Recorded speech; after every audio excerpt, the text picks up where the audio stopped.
just a small town girl living in a lonely world. She took the midnight train going anywhere. Just a city boy, born and raised in South Detroit. He took the midnight train going anywhere. Call to the bullpen. Call to the bullpen. Street Austin's lights. not feeling it. People. Yeah, he's not feeling it. I tried to get him into it. I gave him like the hand signal. Nope, not having it at all. Welcome, ladies and gentlemen, to a new episode of the best sports podcast out there called The Bullpen. Boom. There it is. We do it our way. This is just like Burger King, even better. Call to the bullpen. Dude, With- I swear to God, say that. if you plug another goddamn fast food restaurant, I'm gonna drive to your house and smack the living hell out No, of you. we have to plug it because this is hilarious. My friend showed me this today. Did you know that if you go onto the Burger King app, and you're within 600 feet of McDonald's, you can get a Whopper for 1 penny. Only if you're within 600 feet from McDonald's and you order it from the app. Isn't that crazy? That's hilarious. Oh, Good thing that's that interesting. garbage. Yeah, that's true. Probably not healthy. Don't eat it. But hey, if you're ever at McDonald's and you feel like a Whopper, there you go. All right. Well, there's a life hack for you. Mm-hmm. I love it. Wow, that's that's pretty creative. I mean, I hate both those places, but yeah, could be clutch at 3 a.m. You never know. And with that, yeah, let's talk about sports. Yeah, there's an idea. So this is gonna be our football episode, our football recap episode. Per usual, we're gonna recap Week 14 action, but just want to give everybody a heads up that we will be returning for. I guess we got 3 episodes coming your way this week because we're gonna do the recap episode now. We've got the preview episode. We've also got an MLB Winter Meetings special MLB only hot stove talk. Because this week we have the winter meetings in Las Vegas. We're smack in the middle. It's Tuesday night, December 11th right now, and the meetings are at the halfway mark in Las Vegas. So far, it's still rumors as far as the major guys, like your Machados, your Harpers, and your potential trade targets such as Bumgarner, Syndergaard. There are talks of this crazy 3-team trade between the Yankees, Marlins, and Mets that would involve Noah Syndergaard potentially. So that's exciting. Machado and Harper, we still don't know where they're going to land. The White Sox got Ivan Nova. The Phillies just signed Andrew McCutchen to a 3-year deal, which would have meant a Waste of money. Yes. He's 97 years old, and they gave him 3 years and $50 million with a 4th-year option for $15 million, and I think 3.5 guaranteed or something stupid. I don't know. It's a body, I guess. Whatever, move on. Yeah. Every signing that's happened so far is pretty much irrelevant other than what we talked about on our last episode. Everything is just extra bodies for 40-man rosters, and that's it. Yeah, we're still, like I said, we are still waiting on the major guys to, I guess, make their decisions or to have other teams make decisions upon whether or not they're going to make the big-time trades. So in a few days, we will check back in with all the happenings from Las Vegas, all the fallout. It's always a very exciting time of year, the busiest time of year if you are within the front office of a Major League Baseball team. So I'm excited to see what happens, but we are going. You know what I'm excited for? What? Football. Yeah, that's what I like to hear. All right. Let's get right into it. Week 14 NFL recap. We're right in the thick of playoff season. Everybody's in the hunt. Well, maybe not everybody, but a good amount of teams are still alive at this point, so it's exciting. And let's kick it right off. What's our first game, Austin? Well, before we do that, just going to give everybody a heads up of where we ended this week. Jared doesn't believe me, but he ended at 10-6. He says 9-7. Jared, just keep a tally, and at the end of this, I want you to tell me that I'm right. I ended at 10-6, and Chase had ended. I can't speak tonight. Jesus. 11-5, baby. Thank you to the Colts. Chase takes the W. So we're going to start off first with the 4-9 Jaguars and the Titans. What? Man, this team is just bad. Listen, they're just garbage. They're just atrocious. straight Last garbage. year was just a fluke. It was a fluke. This is your new fluke team. I Isn't that just sad to say? Because we all kind of like the you know what? It Jaguars. makes sense because Joe Flacco is probably never going to play for the Falcons again. So I need to switch my fluke. So I'm going to switch my fluke to the Jaguars. There's probably a chance that Joe Flacco goes to the Jaguars, in all honesty. No, There's Jags. a fair chance. The Jags don't have anything going for them right now. Their defense is just going to, unfortunately, be swallowed away with the rest of this team in what seems to be a just whirlpool of just destruction in Jacksonville. I'd be surprised to see their head coach stay there this offseason as well. Obviously, they're going to get a new quarterback. Blake Bortles isn't even starting for them anymore. So it's going to be a total reconstruction. And usually when reconstruction of a team happens, they usually lose some key pieces on both ends of the football. So don't be surprised if guys like Calais Campbell, Jalen Ramsey, AJ Bouye, one of those guys is going to get moved, maybe even two. Well, it's funny you mentioned that about, it would be easy to say, sure, ditch Bortles, but who are you going to unload him on? They just signed him to a 3-year, $50 million extension this past offseason. And then benched him. Yeah, so you're stuck with this guy for 2 years. Who is going to want this guy for that kind of money? Well, they might just cut him and take the dead cap hit at this point. He's clearly not going to do anything, or he's just a really expensive backup. Well, no, I agree, but that's just going to handicap the team further as far as finding a potential replacement or retooling the roster in any other way, shape, or form, because apart from him, they really lack weapons on offense. Apart from Leonard Fournette, they got a bunch of B players at wide receiver. And defensively, I think the talent is still there. Like you said, they might, if they go into an overhaul mode, and they might try to unload guys like Calais Campbell that you mentioned. But I find it hard to believe that these players are giving maximum effort at this point. They can't be. They've got too much talent on defense. I believe that they're quitting on the team because the team should honestly quit on themselves, as bad as that sounds. They're 4-9 right now. Any win is actually a foot in the wrong direction, in my opinion, because it gets you a foot further down in the draft pick order. So in my opinion, you're 4-9. Lose the last 3 games. It doesn't matter. You're not going to make the playoffs at 7-9. And then you get a higher draft pick, and you can draft a quarterback. And there's some decent guys out there. I mean, we all thought that this year's draft class wasn't that great, and yet here we are with Mitch Trubisky starting. No, Mitch Trubisky isn't a rookie. Is he a rookie or is he a second year player? Second year player. But he's a second year. Oh, okay. So you got guys like Lamar Jackson. You got guys like Baker Mayfield. You got guys like Sam Darnold. These guys are all starting for their respective teams. Yeah, and everybody said that these guys weren't even this wasn't a good draft class this year, and yet they're still all NFL starting quarterbacks right now. Well, yeah, I think it was considered to be a good draft class as far as depth goes. Like there were a lot of quarterbacks available. I just think there wasn't talk of any one quarterback who was destined to be the next Peyton Manning in this draft, but there were a bunch of potentially good ones. So it was considered, the year to get a quarterback, and so far I think it's panned out as far as showing hope. Even the guy. I mean, Baker Mayfield has been really good. Lamar Jackson has had his moments, at least as far as running the ball goes. And Darnold, Rosen, Allen, they've all had their moments. I think Darnold's thrown a lot of interceptions, but we've seen, I think, a lot of promise, a lot of potential out of this year's draft class of quarterbacks. And next year, it's really thin because the best options, I don't even think, are seniors. And there's talk that, some of these guys might not even enter the draft. So I'm not sure that next year is the offseason at all if you're a team in need of a quarterback for the future. So enough on crapping on the Jaguars for a second. Can we move on and talk about King Henry?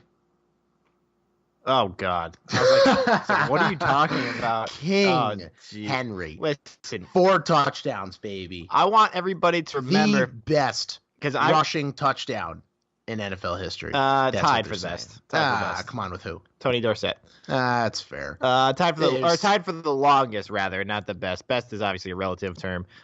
This was nasty, though. It was good. I mean, he channeled his inner primetime Marshawn Lynch. It was good. Beast mode in nutso. Listen, I'm happy for the guy, but I still think he's an absolute just dud. Oh, yeah. Of course he's just a dud. Other than this game, he's literally done nothing all season. I would like everybody to remember he was one of the worst running backs all season, other than the 238 yards he put in this game. Week 5, he wasn't that bad. We're being too hard on the guy. Listen, give me a grain of salt in either direction here, plus minus. I believe the 238 yards he rushed for this game was 30% of his total rush yards for the season, and that's 14 weeks in.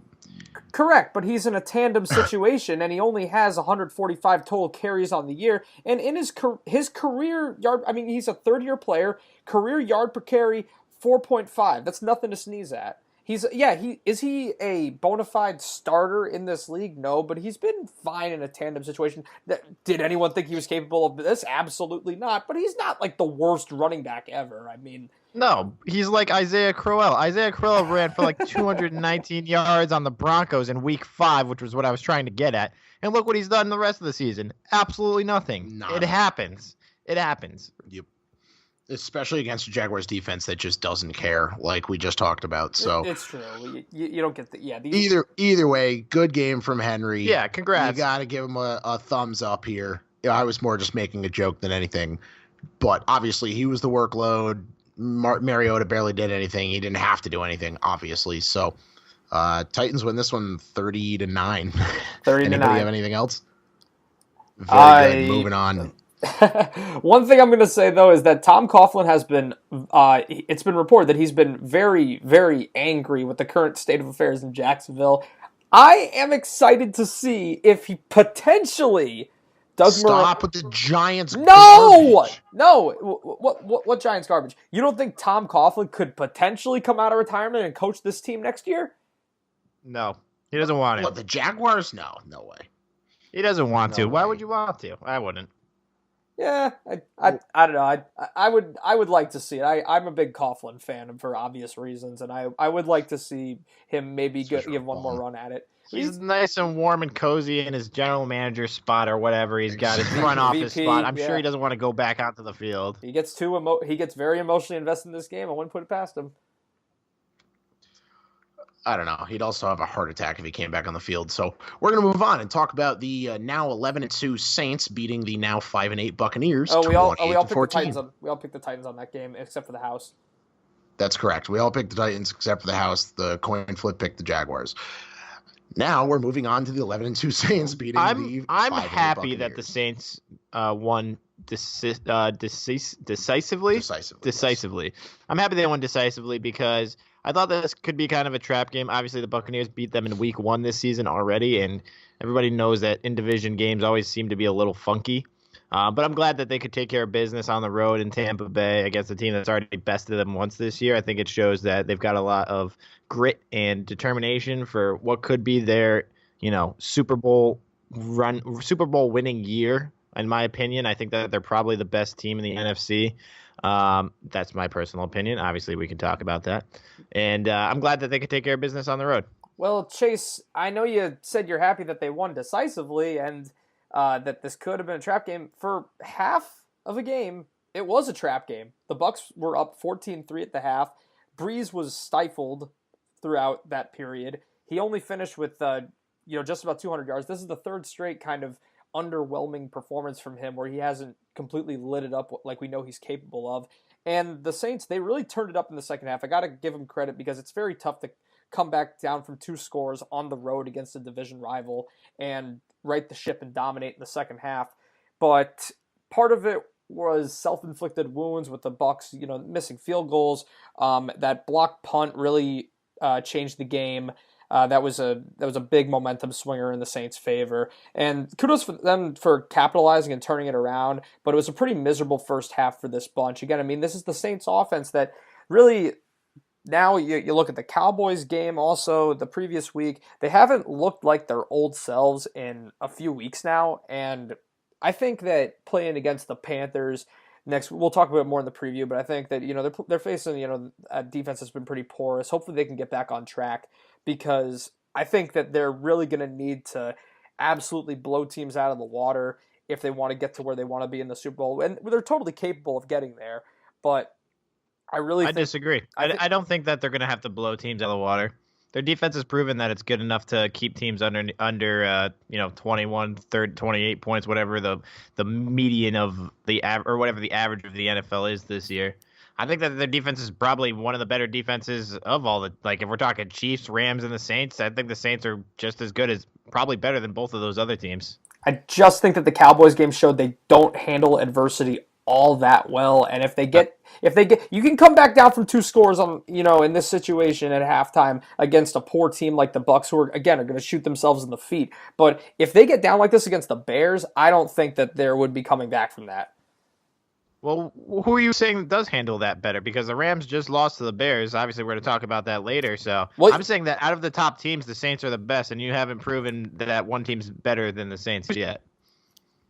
I'm just saying the situation that they found themselves. I mean, they haven't played. First of all, they haven't played. Again, they haven't played the Bears. I don't think they did. Did they face Seattle this year? If I'm saying a team that can threaten them defensively, you saw what happened in the Dallas game, and just the fact that this offense hasn't been lighting it up the last few weeks. When they get out of their comfort zone, they have to play from behind. They're not as dangerous of a team. They can be at their best if they get out in front early. They just played from behind and won. Yeah, and like I said, that was in part due to self-inflicted wounds. If the Bucs making the mistakes they did, I'm saying if in the playoffs you go up against a team like Seattle or like Chicago that can take control of the game defensively early, they may not make those same mistakes and may not leave the door open for such a comeback. Sure, yeah, we can. I mean, sure, anything could happen in the NFL, but what you just said doesn't prove anything to me. I still think that the Saints are still the best team in the NFL. Like, what's my point? Yes, any team can get down. Yes, any team can fall to a good defense. I don't think that the Bears are better than the Saints, and especially if the Bears have to go to New Orleans, I don't think the Bears defense is going to be able to put that type of pressure on Drew Brees like they did to Jared Goff in Chicago last night. Well, I mean, I'll be clear, even though I'm kind of dogging them a little bit. If the playoffs do run through New Orleans, I love their chances to get back to the Super Bowl. I've said this from the beginning that they've always lived and died by their playoff seeding. And I do agree that the Superdome is a super hard place to play, and I wouldn't bet against the Saints if they're at home in January because it just gets very good. We're on the same page then. Fair enough. Okay. And with that one, we all had the Saints. The house had the Bucs. Saints took that one 28-14. Next on our list, the Dog Pound, the Browns. Panthers go into the Dog Pound and lose 26-20. The Panthers are playing very, very bad football. Yeah, they're 6-7, and they look like absolute crap. Other than Christian McCaffrey, who continues to literally run this offense himself. That's that's been the story with them. I mean, every week, he gets in the end zone, sometimes multiple times. He's the number one target. He puts up good fantasy numbers. The defense can't stop a nosebleed. Cam Newton turns the ball over, and they lose. Yep. Panthers have got themselves stuck in a rut. They're not a bad team by any means, but it happens in every sport. You get down on yourself, you get down on your teammates, just like the Jags, just like we were talking about before. Once you stop believing in yourself and your teammates, it's hard to come back. And even against the worst of teams, I'm pretty sure they lost to the Buccaneers last week or somebody that is subpar. I think it just happens in the Buccaneers. Yeah, the Buccaneers. That Falcons, I think, fell to the same fate this year. They started off 0-4 or something like that. The Falcons' offense is absolute dog doo-doo. Unfortunately, it's a game of streaks in the NFL, and I just think they got the wrong streak. Yeah, they hit the cold shoulder, if you will, not the hot seat. They just don't look good. I mean, their offense has just been bad. Their defense has been bad. They just haven't been playing good football, man. They also haven't been able to win away from Carolina yet either. I don't think they've won an away game, so obviously that's not going to work out even if they do make the playoffs as a wild card. I can get you numbers on that real quick, and they are 1-6 on the road. There you go. Then their one road win came in Philly. It was that big fourth quarter comeback. So realistically speaking, they should be winless on the road if the Eagles weren't stupid. So well, they're the Eagles. Yeah, that happened. But the Browns are playing inspired. Well, at least we all knew. Oh wait, no, Jared took the Panthers. Yep, Jared took the Panthers. Yeah, unfortunately, lost that one. Unfortunately, hey man, and there's really not much to say about the Browns here. I mean, they play okay football. They're definitely a better team than they were, and they don't have a shot this year. But it ain't the Browns of old. It ain't the Browns of old. We say it every week. It's the Browns always have a shot to win this year. It's kind of crazy. They're they're almost a toss-up every game that they play. And they really don't look bad. So I think that it's fair to say that we'll close out with this. The Browns have officially graduated to I'm going to say a middle-of-the-road NFL team at this point, which is nothing to sneeze at for this franchise. And they are legitimately I'm not going to say threat to win every week, but most weeks they can be competitive. And that is so much more than you've been able to say about this team over the last several years. yeah, man, I think they made the right call with sending was it Carlos Hyde they sent over to the Jaguars? Yes. Is that who they sent him to? Yeah. And I mean, Nick Chubb, since they sent him over there, he's been great. He's had almost a touchdown every game, if not more, and he's been a great offensive weapon for them. So I definitely think they've found some weapons in Baker Mayfield and Nick Chubb, and Jarvis Landry had, I think, a receiving touchdown and a rushing touchdown in this game or something along those lines. Yes, so correct. They're looking good. I mean, at 5-7-1, not this year, but going into next year, they look like they have a lot of potential to do some damage. So it'll be fun to watch them going forward. But it's pretty much all we got on the Bears, or the Bears, the Browns. Duh. Yep. And next up, we have this is probably the most newsworthy game of the week. Of course it is, because it's the Giants, and you have a hard. No, wait, we're talking about the Giants? Of course we are, because that's how the schedule works. All right. So we're going to go to the Giants and the Redskins. This was a lot. This was fun. Giants won this 40-16. So here comes Jared's rant about how the Giants should have won the Super Bowl this year. Oh, they. Well, before you go off, did you know they're still in the playoff hunt? Because everybody in the NFC that was like the 6th spot or fighting for the 6th spot lost, so they're still technically in it. They can still win out, and then a couple of teams need to lose in front of them. But it's still possible. After starting like 1-6. I don't know. I don't think they beat the Titans this week, so I don't think they have a shot to make. I think they're going to lose to the Titans. They'll probably beat the Colts, and then they'll probably lose to the Cowboys also. So the situation is they need the Vikings to lose 2 of their next 3 games, and they played the Dolphins, the Lions, the Bears. Maybe it could happen. They need the Panthers to lose 2 of their next 3, and they play the Saints twice. They need the Eagles to lose 2 of their next 3. They need the Redskins to lose once, I believe. They need the Packers to lose once, and they need to win out. Besides the Vikings having to lose to the Dolphins or the Lions, well, actually, the Vikings suck, so that could definitely happen. That's what. They look horrible right now. Really bad. Yeah. So, you're telling me there's a chance? You're telling me there's a chance? Nope. Super Bowl. Oh my God. You are so. I'm a Giants Super fan, Bowl. and I hate you. Literally. All right, you make me angry. We'll see. All right, there's really not much else to say on this. The Giants beat a really crappy Redskins Giants beat Mark team. Sanchez, who got pulled in like the second quarter or something. Yeah, Who the hell did they put in? Josh Johnson, who had not taken Johnson. God. He hadn't played in a game since 2011. Oh. And so the Redskins are not going to win another game the rest of the season. The Redskins they're an abysmal team at this point. Saquon trampled them. Eli connected. Well, hey, listen, don't say they won't win another game this season. They're playing the Jaguars this week. Oh my God, they shouldn't be able to air that on television. Literally, that should be like those high school sports network channels. That's where they should put that football game. Put it on your local news channel. Or one of those put it on Facebook. Perfect. Facebook Live. Perfect. Facebook Live, and that's it. No actual TV time. Hand cam Facebook Live. Yeah. Just send Booger over there for Facebook Live, and that's it. Now that's gonna be like that that could be like that 6-0 Jaguars Colts game from a couple weeks ago. Oh yeah, exactly. We could be could be seeing that again. Myself, let's just Jared. One final statement. What? One last thing. In the fourth quarter of this game, the Giants pulled the starters, and they sat Saquon, they sat Eli. So for all you stupid people who said all season long, bench Eli Manning, we want to see Kyle Lauletta, Pat Shurmur said the best. He's like, I hope that you got to see what you wanted to see out of him. He was playing against a demoralized, crappy Redskins defense that was down 40-0. he didn't complete a single pass. So I don't want to hear anybody tell me that they should have benched Eli for this fool. Moving All on. right. Jared had the Giants.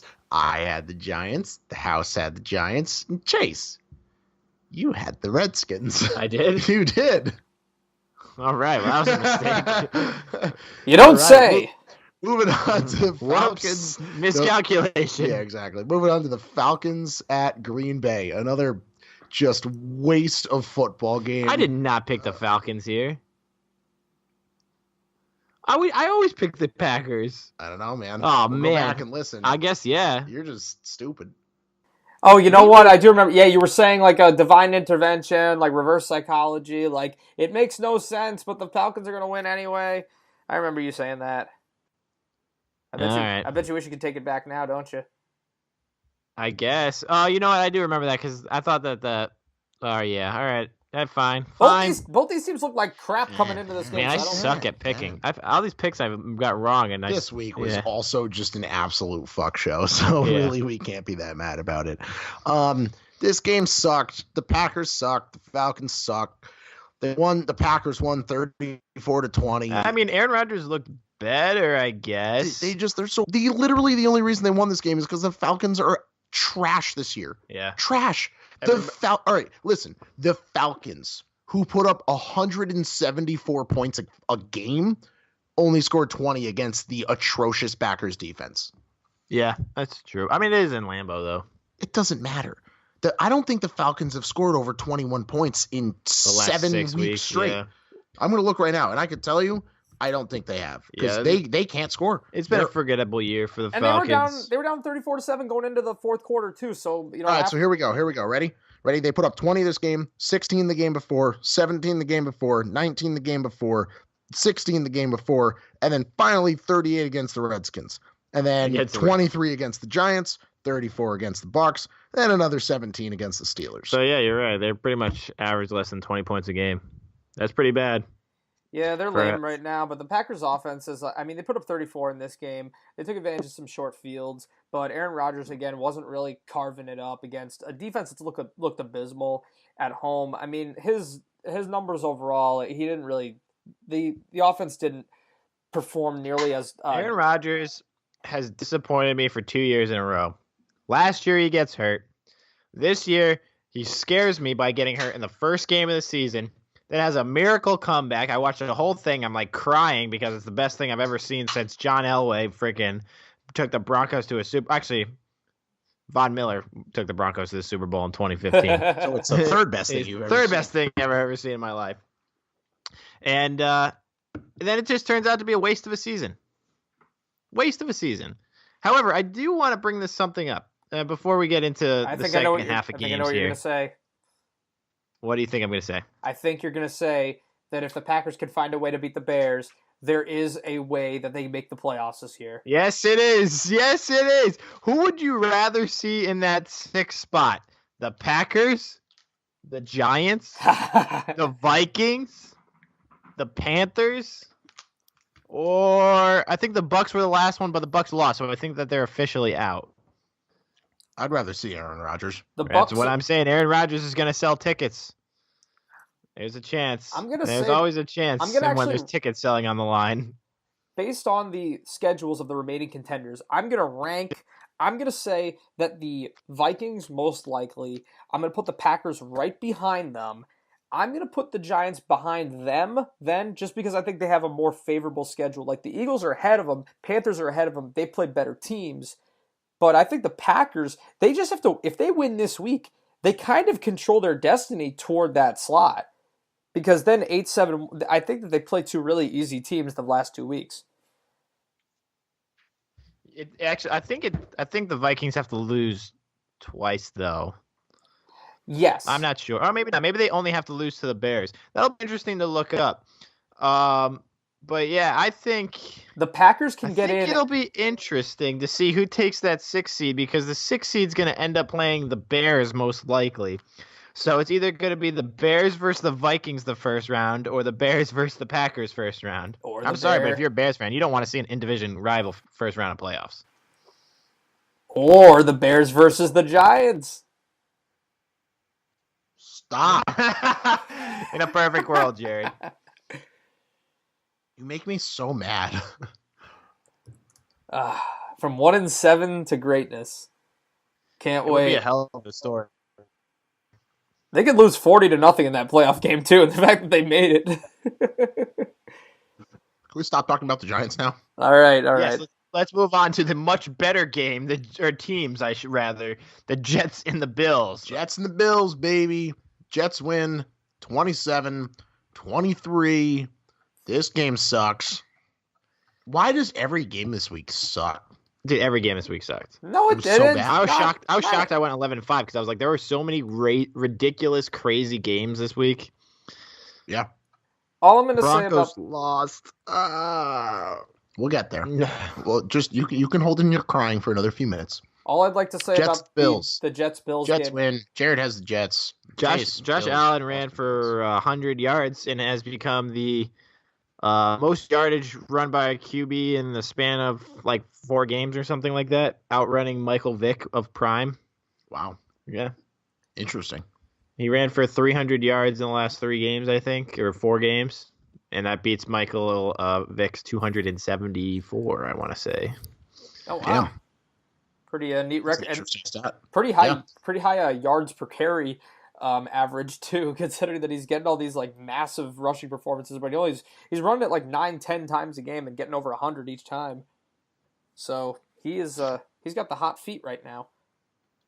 And that's pretty much the best headline between 2, 4, and 9 football teams. No. Fantasy-wise, Isaiah Crowell got hurt. If anybody, I doubt that you're in the playoffs with Isaiah Crowell, but he got hurt. So Elijah McGuire, go pick him up if you need a running back.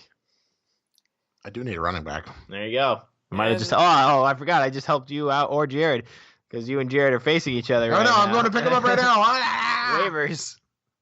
And before we move on from this game, let's just give Sam Darnold a little bit of a credit for stringing together a last minute comeback game-winning touchdown on the road, coming from behind. It's the Bills, but it's been a horrible season for the Jets, and this is a nice little token for his rookie year. You know, it's just important because the Jets don't have a lot of talent on their team at all, but they do. I still believe that they have their quarterback for the future, and it's important to fill this guy with as much positive energy as you can possibly muster. Hopefully, this miserable season is enough to get Todd Bowles fired so we can get some sensible coaching in there and get some pieces to help this kid out because he's got potential, but there's no talent around him. I do like Sam Darnold. He's going to make mistakes, but he has the ability and the potential to be a successful QB in this league.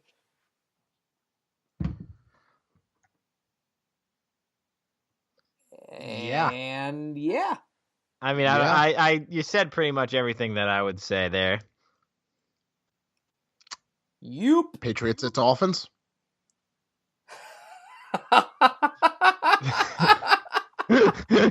Yes. This is for everybody who's ever been traumatized or upset, bothered, annoyed, all of the above by the New England Patriots in the last 20 years. This was your early Christmas present. This was just beautiful, and it couldn't have happened to a nicer team. I've never seen NFL football fans from all over rejoice Yeah, just come together. one There was team's loss. There was a hallelujah rung out across the land, and the miracle went from Minnesota to Miami. We were all Dolphins fans in that moment. Oh, man. Watching Gronk stumble to the ground. And I'm sorry, Patriots fans. You guys have had just the utmost success in the last 10 years, 15 years probably, 20 years maybe. When did they start their Super Bowl dynasty? In 2000 and the 2001 season. Almost 20 years. Yeah, almost 20 years. So watching that play unfold in Miami, I watched a Celine Dion over it. Like, you know how they do Selena scene. Yeah. Yeah, exactly. Oh, man, it was just, I almost shed a tear and just happiness.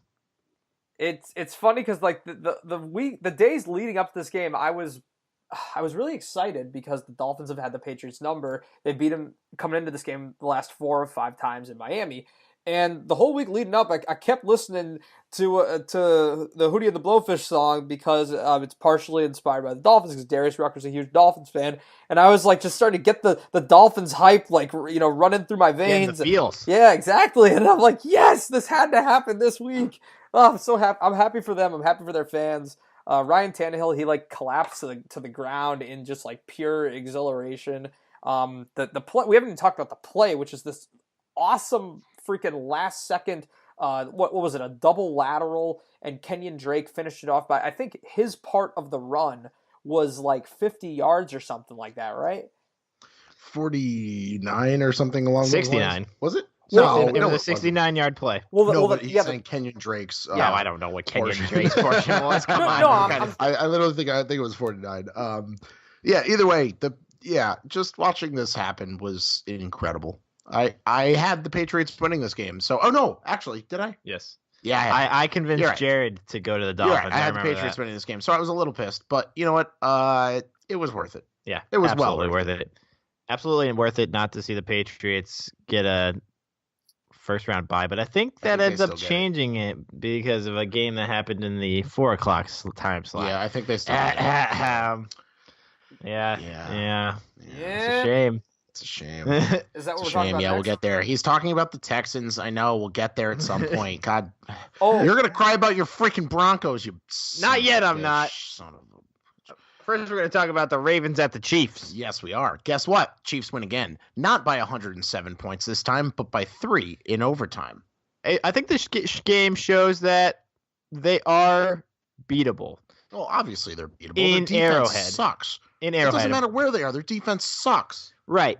So if you get a team with a mediocre offense, because I would say Lamar Jackson and the Ravens have a mediocre offense, don't at me, and and a good defense that can slow down Patrick Mahomes in the high-flying offense, I think that this team is beatable, especially in Arrowhead. You know what they say? They say defense travels.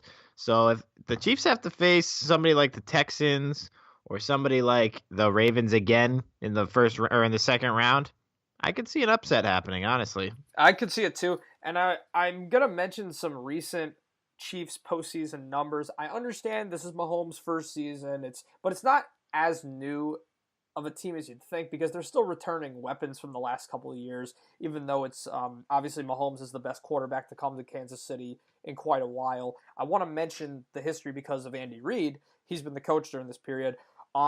The Chiefs in their last, so they made the postseason, not including this year, 4 of the last 5 years. And in that time, they have gone one and done 3 times. And the only time they didn't go one and done, they lost in the divisional round after winning the wild card round. So, and in that time, they've lost 2 back-to-back home playoff games the last 2 years. So Arrowhead, it is a very difficult place to play. But the Chiefs have kind of been chokers when it counts. I mean, and that's just the truth. They've had a lot of seasons actually in recent memory where they've started off super hot and they kind of fizzled down the stretch. They would start off like 9-1 or something and end 11-5. We've seen it happen or finish 10-6 after starting the season great. So they have had a tremendous season, but this game and others have shown that they are mortal. They are definitely beatable, even at home. Yeah, I mean, like I just said, their defense sucks. So, like, really, anybody with a shitty defense can be beat. And the Ravens just didn't have the offense to beat the Chiefs. They were definitely beatable in this game specifically because they only put up 27 points because the Ravens' defense is actually pretty good. So, if the Ravens could have just had a little bit more offense here, obviously, by literal means, 4 more points would have done it here. Well, they let it slip away, but the Chiefs definitely could have lost this game. I mean, there's no doubt about it. They didn't score, the 35 mark that they usually do, where it's almost a guarantee to win at that point. They were beatable in this game. So now they still won. One thing to worry about, though, 11-2, though. One thing to worry about, though, for the Ravens is that Lamar Jackson came out of this game a little banged up. X-rays came back negative, but for the Ravens, they're 7-6 right now, so they're not in horrible shape, but I think they're still kind of in a. It's weird. They actually have the division like really really close within their sights. They're now just a half game out, I think, because of the Steelers tie, and the 6th seed is also in play for them. But it's just so competitive that you really can't afford many more losses if you're in the AFC playoff race. So if they don't have Lamar, if they have to start RG3 even for one game, I mean that's something that no one wants to go through. Absolutely not. And speaking of you not being able to take any more losses in a playoff race, the Colts beat the Texans. I called it.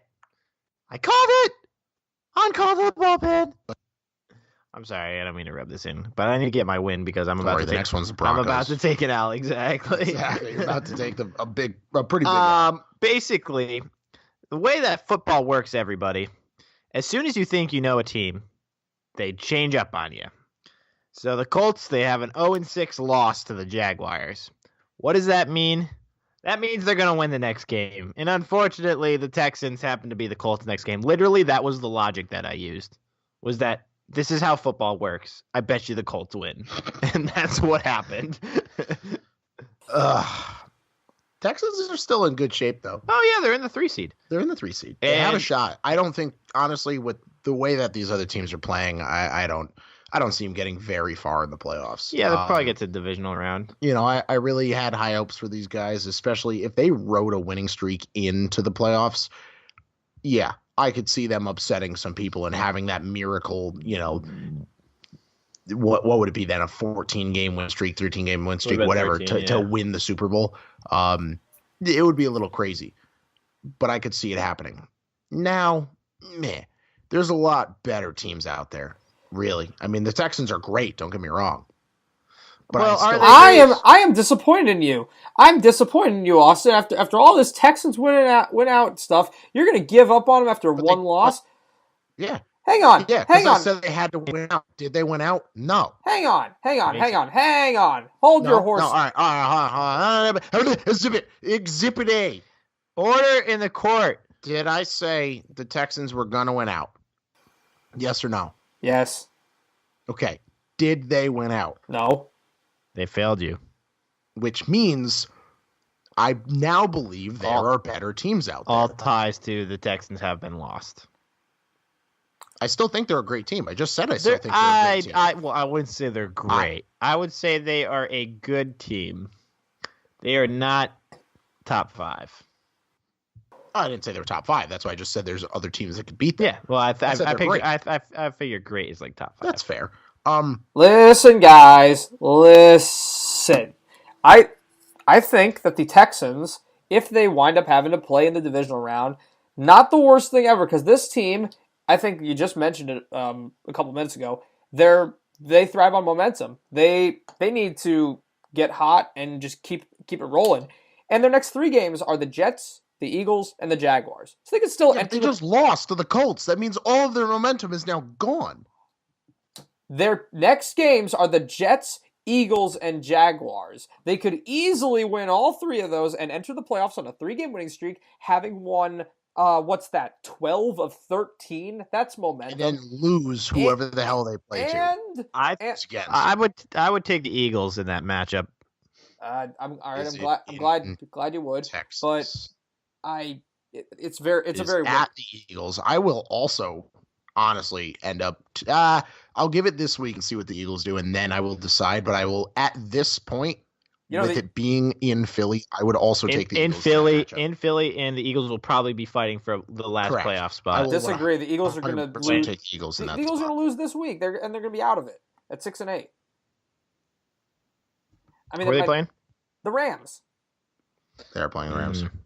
Yeah, that's a toughie. And they stink. They have no secondary. Anyway, back to God damn it. Back to the Houston Texans argument. I think that this team, I think it's actually a good thing if they have to play in the divisional round, because I think they're the type of team where if they win their next 3, 12 of 13 heading into the playoffs, if they get that week off, that could kill the momentum. I think that they're the type of team that they need to keep playing.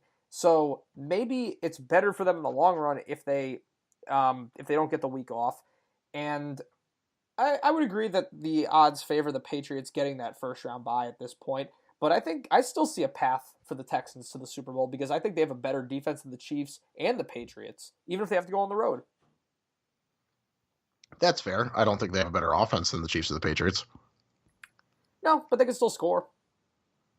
Okay, and so can the Chiefs, and they almost just lost to the freaking Ravens. Exactly. So the Texans could finish that job. But if they play a team with a good defense like the Ravens, you're saying that they will beat somebody like the Ravens, or even the Rams, who could potentially have a better defense come playoffs if they step up, or even the Seahawks, say they end up somehow in a matchup with them. Is that even possible? Who? Can the Texans play the Seahawks? No. Then never mind. You were talking about all the NFC teams right now. I was trying there, and I just They can play them in the Super Bowl. Yeah, I had a brain fart. They could play them in the Super Bowl. So exactly, right. You just said it right there. The Texans are going to the Super Bowl against the Giants. If the Texans play the Seahawks in the Super Bowl, yeah, right. Never gonna happen. All right, moving on. You're out of. You know what? You're out of your freaking mind. Because the Texans are going to play the Giants in the Super Bowl. The Giants have a chance to make the Super Bowl. Don't tell me I'm out of my mind. No, I know. The Texans are playing the Giants in the Super Bowl. Exactly. Oh, my fucking Christ.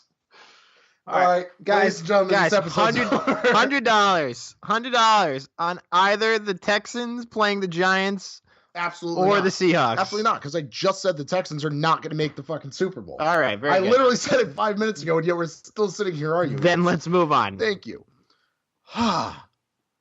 Jared had the Texans. Chase had the Colts. I had the Texans. House had the Colts.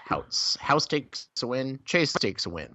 Holla. Now, Chase is going to take an L. Now Chase is going to cry. So here's the problem. The 49ers beat the Broncos. Here's the problem. Kyle Shanahan is a Shanahan. That's fair. He knows the system. He knows the Broncos. He took it to the Broncos. In 2015, after Gary Kubiak retired after the Broncos, actually, I think it was 2016. It was the year after the Broncos won the Super Bowl. There was a coaching job open, which we filled with Vance Joseph, somebody that was a Dolphins defensive coordinator that nobody really knew. It's kind of a weird hiring. However, the big coach that everybody wanted to get was Kyle Shanahan. And we thought, us Denver fans, that we'd be able to get Kyle Shanahan because, we had his father coach our team for 10 plus 15 plus years. So we thought we would get him. John Elway had different thoughts in mind. It is very clear that Kyle Shanahan has a better offensive mind than Vance Joseph, and Vance Joseph is a defensive guy. However, we didn't realize how bad of an offensive mind Vance Joseph actually is. I mean, this dude is terrible. 1 yard passes behind the line of scrimmage. Case Keenum just dink and dunks. We're basically running a Patriots offense without the Patriots in it. It's just terrible. So, yeah, the Broncos went to the San Francisco 49ers. We probably lost all our playoff hopes with it because if we won out, we might have been able to get the 6th seed. And, it's tough for Broncos country. However, since we are not going to make the playoffs, maybe you can get that mean that there's a strong chance. We're not going to make the playoffs. There's a strong chance that we get rid of Vance Joseph finally, and I can take some sort of happiness from that. I think that you got the right idea with that because it's like what would have been worth it to go to the playoffs, especially if you go one and done, and give the front office reason to keep this joker around for another year. Just throw the games, lose out, and get Vance Joseph out of town. He stinks. He's a horrible coach. Yep. And with his play calling and with Case Keenum's obvious limitations, even under the best of circumstances, this team, unfortunately, even though the 49ers are probably the team you're going to do it against, if you are going to do it, very tough to come back from 3 scores down at halftime. So it was just too big of a hole to climb out of for this really dumb coach. So the Broncos came up a little short, but they did shut out the 49ers in the second half, so there's that. Yeah, and George Kittle also caught 210 yards or something like that. 210. Yep. Specifically. From a tight end. The second most ever from a tight end, only behind Tony Gonzalez. Yep. George Kittle. Who? Exactly. I mean, he's been great this year, don't get me wrong, but it's just insane. Let's move on. Nick Mullins is trying to get a job next year, let me tell you. I mean, the Niners... Hey, you know what? Denver's hiring. Denver's hiring. Wait, to be the quarterback or the head coach? Who do you think they'll hire as their head coach? I honestly am hoping... So initially when the Ravens were playing bad, they said that they were going to get rid of their head coach, Harbaugh. John, yeah. Is it John or Jim? John. All right, yeah. So they're going to get rid of John. And I was like, oh, the Broncos could get him. That would be great. He's a great head coach. Now they're playing well. Yeah, now they're playing well. They're going to make the playoffs. Maybe Mike McCarthy. Maybe. I don't know. He kind of has. That'd be interesting. He kind of has a weird offense, too, though, because his offense was Aaron Rodgers, make things happen. Yeah. Make miracles happen. Correct. He didn't really have to do anything. But he was successful. And then Brett Favre before that, exactly. Yeah, exactly. Vikings just fired their offensive coordinator. Yeah, good. Whatever the hell his name is. Well, he's horrible. Yeah, so I know. I'm well aware. I'm just. Yeah, why would you want him? I'm just stirring the pot. I know. Buddy. I would like somebody that actually knows how to run an offense. And clearly, if you're getting fired from the Vikings, you probably can't run an offense. That's fair. Moving on. We all had the Broncos. The house had the 49ers. The house won with the coin flip. Bengals at Chargers. Chargers look freaking great. Hey, they looked not great this game. No, They won. They looked not great this game. They won. They did win, but this game was questionable. They won. Yeah. A lot of instances of, I mean, they were moving the ball fairly okay, but it was just a case of repeatedly failing to finish drives. They just settled for field goals over and over again. And the defense wasn't particularly impressive against Jeff Driscoll and no A.J. Green.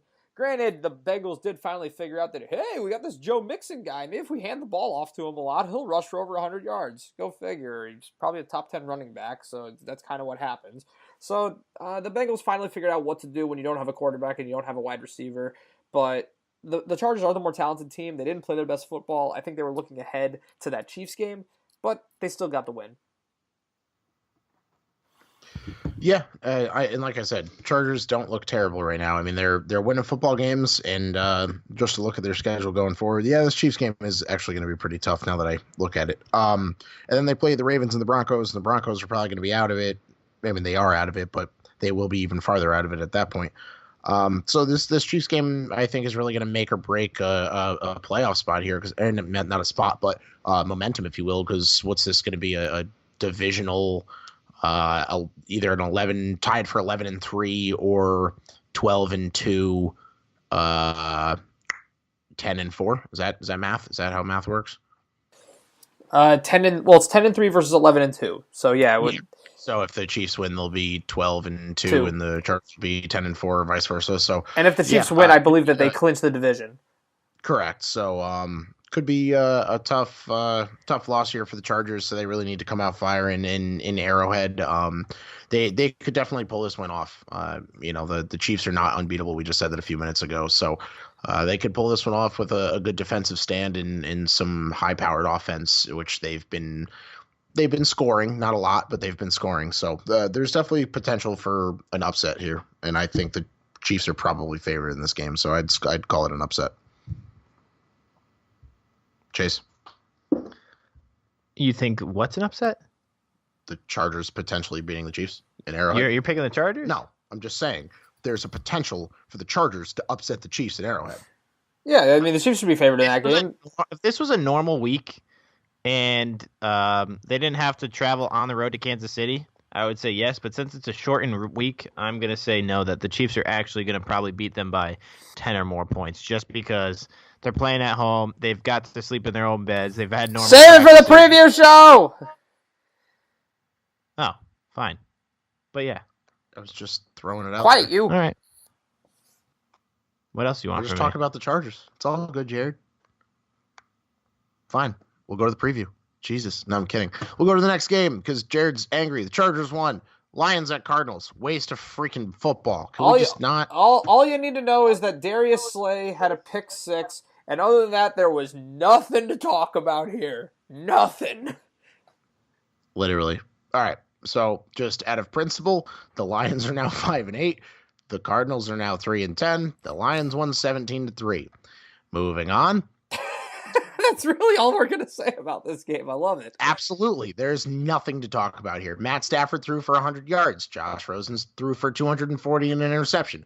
David Johnson ran for 50 yards. I don't even know who the hell ran for the Lions. Did anyone even watch this? Riddick caught 4 catches for 30 yards. Yeah. This game is literally irrelevant. There was 20 points between two teams. I'd rather watch a 6-0 Jaguars game of last week than watch this crap Or game. you'd rather watch the Miracle in Oakland. Do you know what the miracle in Oakland is? That would be the Oakland beating the Steelers. Oh, Yeah. God. Yeah, we'll get there. Jared, you anger me.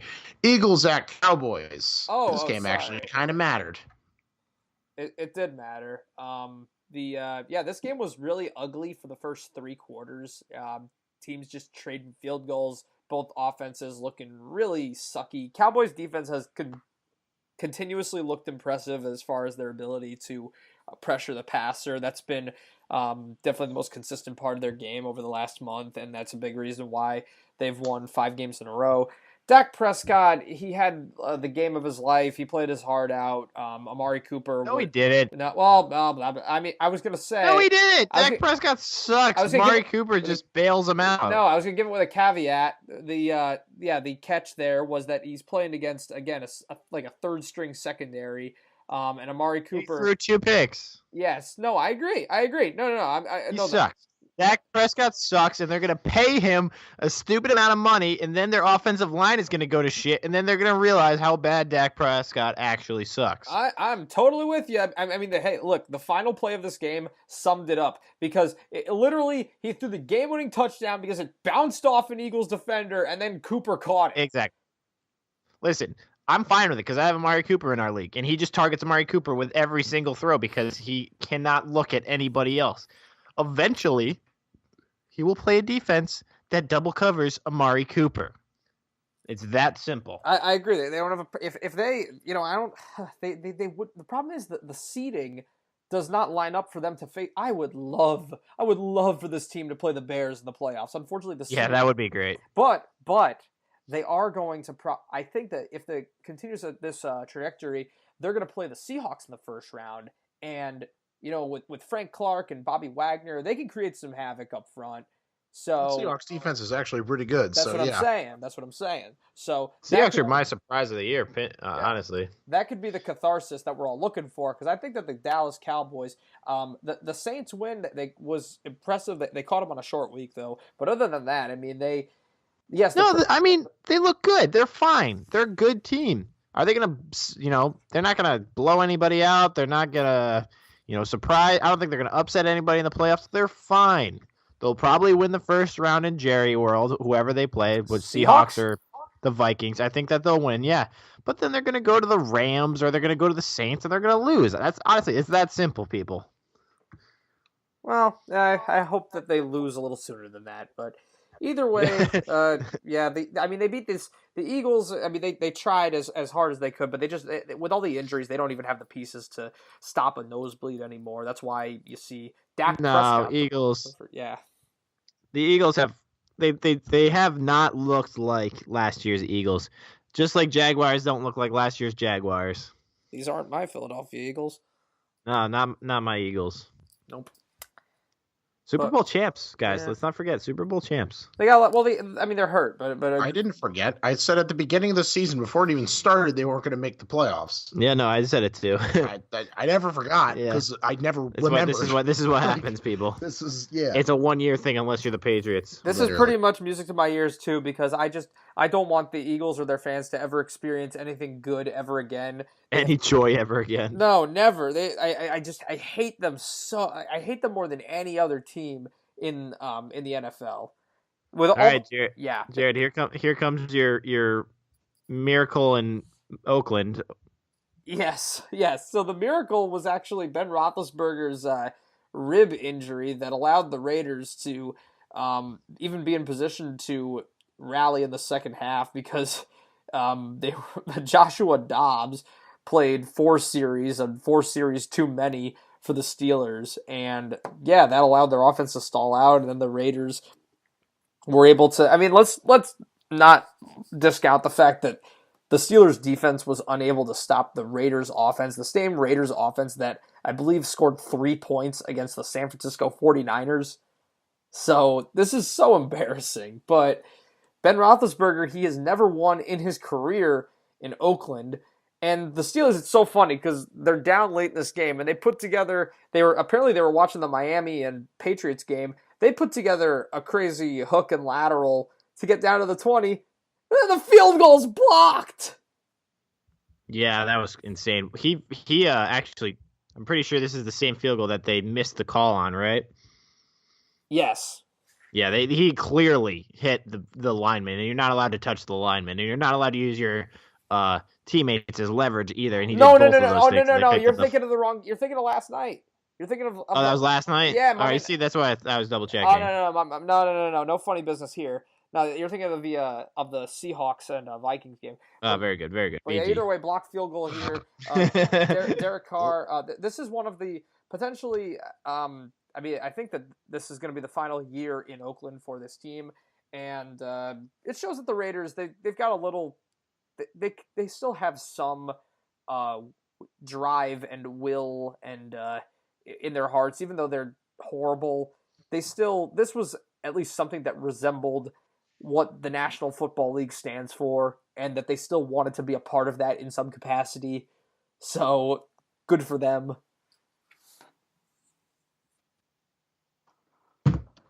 Yeah, the Raiders still suck, and the Steelers really lost a decent opportunity here by losing to the freaking Raiders. So, do the Steelers have any shot at the playoffs right now?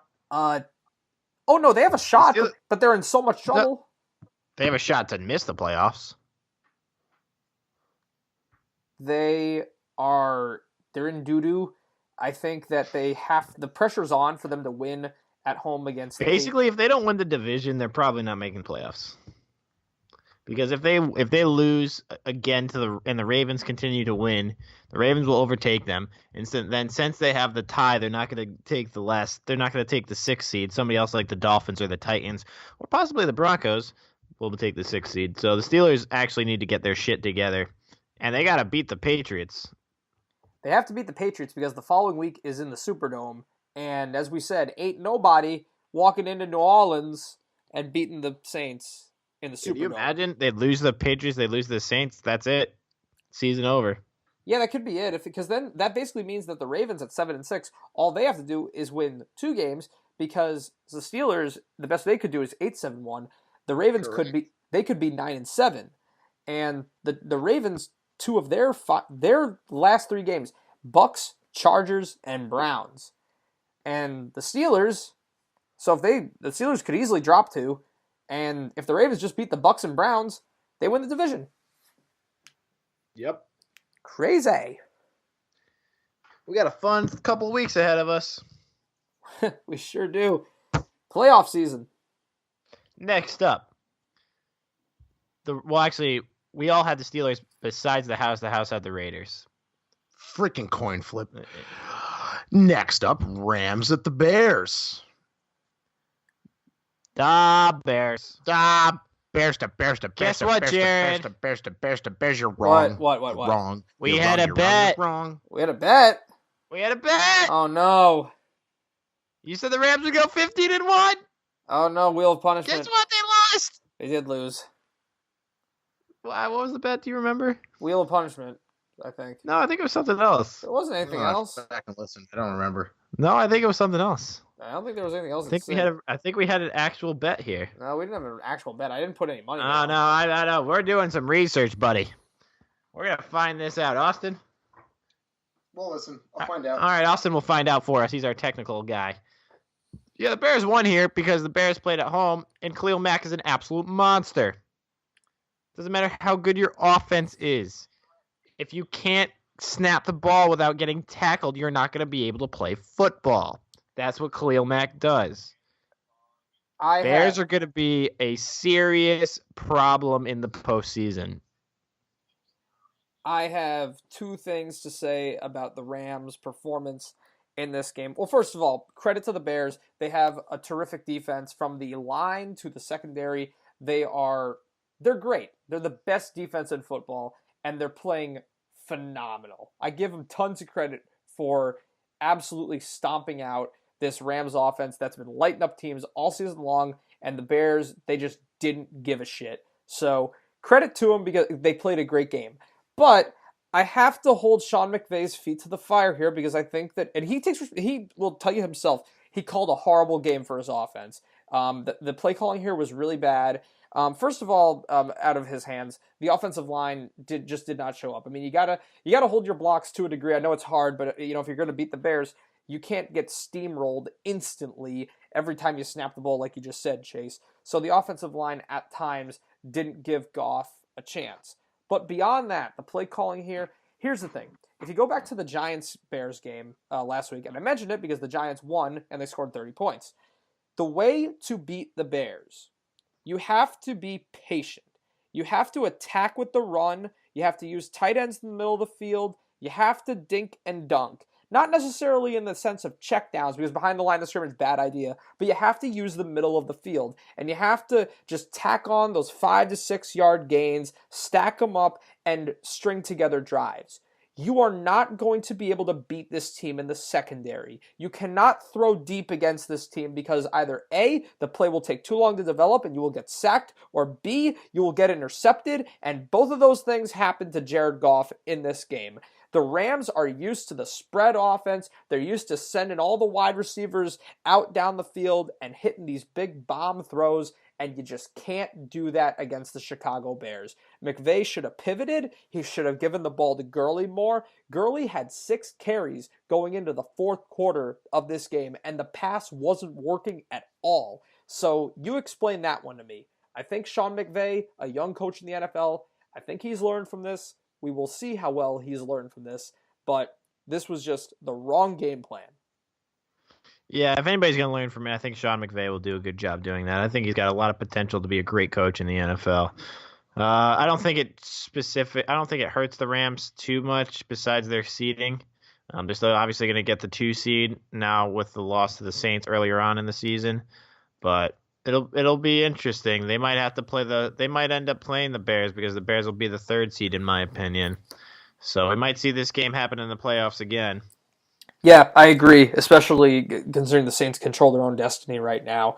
It's very easy to see a scenario where the Bears do this again, because I especially think if the Rams have a week off and the Bears have momentum coming off a home win in the wild card round, then that's a scenario that could favor Chicago once again beating this team. All right.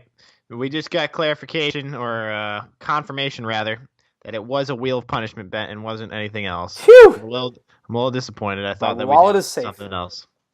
But we all had the Bears besides Jared. Jared had the Rams. Yep, I was wrong. He did. And, I know we've been talking about this wheel of punishment thing for a few weeks now, and, we literally have not done it yet. Life's been a little hectic, and now that it is hopefully no longer going to be hectic. Now that one of us is married. Yes, now that my wedding is over. We are actually going to do this, and Jared, you're going to be the first one to do it for this game, because I don't remember any of the other crap that we wheel of punishmented, so you're going to be the first victim, and then we'll move on from there. So, with that, snore some more. I'm going to do it, and it's going to hurt. Vikings at Seahawks. The Seahawks won 21-7. Jared, this is another L for you because you had the Vikings. Which is a shame because you talked up the Seahawks all season and then you can't even pick them in the big game. I finally have... Listen, I have picked the Vikings so many times and they've blown it this year. I've officially just lost faith in this team. Thank you. They have listen, they have talent, but they can't pull it together. They just can't. There's some teams, you either have it in you or you don't, and they're not winners. They don't know how to win when it matters. They choke. Yeah, no, they're not good. Kirk Cousins does not win important games. You should know this. You're an NFC East guy. No, you're absolutely right. I just thought with the pieces around him, I'm like, man, Case Keenum was able to get this offense moving last year. I'm like, now they have a guy who has, actual quarterback skills. Maybe he can figure this out with Stephon Diggs and Thielen and Dalvin Cook and Rudolph, all these people. But and by the way, they should have been shut out this game. The only reason that they weren't shut out in this game is because there was a strip sack fumble recovery at the very end, and the Seahawks dude opted to return it for a touchdown rather than sit on the ball with 2:30 to play and no Minnesota timeouts. They should have just run the clock out and demoralized them with the bagel, as some people have called it, or donut. But they decided to get the extra touchdown. Just call it a bagel. The bagel. Why'd you call it a bagel? What's a bagel shaped like, Austin? It's a donut. Do you know why it's a donut? Hello? Why? Why is it a donut? I don't know. I'm asking you. I mean, it's bagel, donut. They're both breakfast items. They're both, shaped like circles. Call it the bowl of Lucky Charms. What the hell is your point? Why'd you call it a bagel? It's so stupid. You should know better than anyone why I called it a bagel. All right, we're not getting religious on the podcast, ladies and gentlemen. No, it's okay because I owned it. I said it. He didn't say it. I said it. I said it. I done it. Oh, God, you make me angry. Well, you know what should, if you were a Vikings fan, you'd really be angry at this game because, I mean, from the failed fourth down conversions to the missed field goals, this, and then on the Seahawks side too, let's talk about this because I'm gonna, you know what, I'm gonna have to probably come back to it as my old moment at the end, but there was an interception at the end of the first half here that was truly something. Like, the Seahawks, they almost deserve to lose this game because of this play. This was one of the most ridiculously embarrassing plays I've seen in a game in quite some time. But both teams, sloppy football on offense. But the Seahawks defense really came to play, and they pressured Cousins all night. Yep, Seahawks are going to be a tough team to face in the playoffs. Maybe the Legion of Boom is not gone. No, it's gone. It's actually the only reason why they're successful. Not the only reason why, but a big reason why they're successful is because they can run the ball 50 times a game. And I don't think anybody in the NFL does that. Give Frank Clark some credit. 11 sacks this year. He's emerged as the leader of the defense. And they still have Bobby Wagner as a middle linebacker who, even though he cheated, blocked a field goal. So, Cheater. Cheetah. And ladies and gentlemen, that is the end of our recap episode. And wait, aren't you forgetting something? Am I forgetting something? I think you are. What am I forgetting, Jared? We can't sign off without the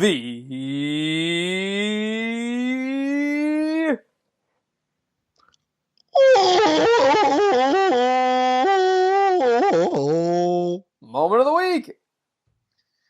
Well, I'm going to start us off because I think it's absolutely hilarious. What position does Rob Gronkowski play, everybody? Tight end. What position was he in on the last play of the game? Strong safety. I don't know what they were thinking. Oh, yeah, let's just throw this 33-year-old broken man in the back of the end zone because he's tall. No, you don't do that. I'm sorry. You don't do that. Especially when nowadays Can't people do just do that. laterals. They don't chuck it into the end zone unless you're Aaron Rodgers. So, yeah, Gronk doesn't know how to take angles. He doesn't know how to tackle. So obviously Kenyon Drake made him look like he was on ice skates at the end of that game. And if Gronk wasn't on the field, the Miami Miracle may never have happened. They literally just should have picked any guy who's 5'11", 190 pounds, would have been fine. Yeah, ridiculous. I don't know who started that trend. I think it was the Lions with Calvin Johnson. I think that's what started that trend. But in my opinion, you pay your defensive backs to bat down balls. You don't pay your wide receivers to bat down balls. Throw your defensive backs back there. Yeah. Yes. Jared? Yeah, I guess I'll go next. So I alluded to this about 2 minutes ago, but my old moment has to go to Russell Wilson. Even though him and the Seahawks pulled out a big win by 14 points, defense dominated. They should have had a lot more than just 21 points in this game, and it's because at the end of the first half, the Seahawks have put together a great clock-killing drive. They have now, after chewing up several minutes, they've moved themselves right up to the goal line with 26 seconds. That's just enough time if you need all three plays. You're going to score. You're going to keep the Vikings off the field. This is great. First down. Russell Wilson runs 15 yards backwards the other way. He then tries to throw it away across his body in what can't even be described as a half-hearted attempt that goes straight into, I think it was Everson Griffin's gut. He gets picked off, a ball that he maybe threw like 3 feet. This was one of the most ridiculous and embarrassing interceptions that I've seen in a game in forever. And it's like you had this 6 or 7 minute drive that's all for nothing. You get nothing. You lose. You lose. Well, actually, good day, sir. You don't lose, but they, like I said, this was if Sorry, the Seahawks I just channeled my inner Willy Wonka there. Yeah, no, I was feeling it too. But if the Seahawks had lost this game, they could have pointed to this play, and if nothing else, it should be a blooper. Speaking of bloopers, I'm not going to mention names because I believe it was a high school sports, and I'll be completely honest, I have zero idea what high school this was. What you're talking about, and it's hilarious. There was a girl down on the block on a free throw on the right side of the hoop in a girls' basketball game. Opposing team goes for the free throw. Girl on the defensive team tries to lean forward a little bit so that she can get the advantage when the ball hits the rim, and falls flat on her teeth. And it was hilarious. She did one of those, like, I'm losing my balance, let me flail my arm things, and then just ate floor with her mouth. And it was embarrassing. And needless to say, it was what's it called, Chase? A fair catch encroachment. I'm joking. What the hell is that thing called? Yeah, it was a violation. Foul throw violation. Yeah, free throw violation. I don't do the whole basketball thing. Sorry, guys. Yeah, so I don't know if we don't talk about basketball much on here, but you can't enter the block if the foul shooter hasn't shot the ball yet. So that's obviously what she was trying to avoid. But Yep. She failed miserably. This video is actually hilarious. You guys should look it up on YouTube. It is. I am actually posting it to our Instagram as we speak. So please check us out at Called the Bullpen Podcast, and you can see my old moment of the week. That's great. That's gonna do it, folks. Thanks for tuning in. We will be back at it in just another 24 hours or so with our preview episode for Week 15, and we're gonna have the winter meetings episode up in a couple days as well. So it's a busy week for us. We're excited. It's an exciting time for both baseball and football for different reasons. So keep it locked right here on Call to the Bullpen. Follow us on all our social media: Facebook, Instagram, Twitter, YouTube, and listen to the show if you're not already. You're obviously, if you're hearing this, you're already listening to it in some capacity. But tell your friends that we're on iTunes, Spotify, Stitcher, Libsyn, and YouTube. And anywhere else, Austin? Yes, and YouTube. No, that's it. We are on 5 different places: iTunes, Spotify, Stitcher, Libsyn, YouTube. You can also check out our social medias: Facebook, Instagram, and Twitter. Check us out. Post some pretty cool stuff. Comment below on any of the ones that we ask you to, or any of the ones that you feel like. We post our predictions not only on paper, but obviously in our episodes as you listen to us on our prediction episodes, or our preview episodes, if you will.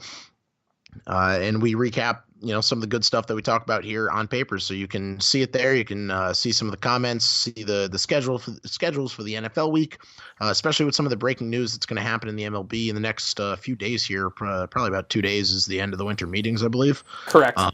So any breaking news you'll see posted on our Instagram, Twitter, and Facebook. So check it out, share it, invite your friends to the pages. Enjoy. Yep. And with that, this has been Call to the Bullpen. And we are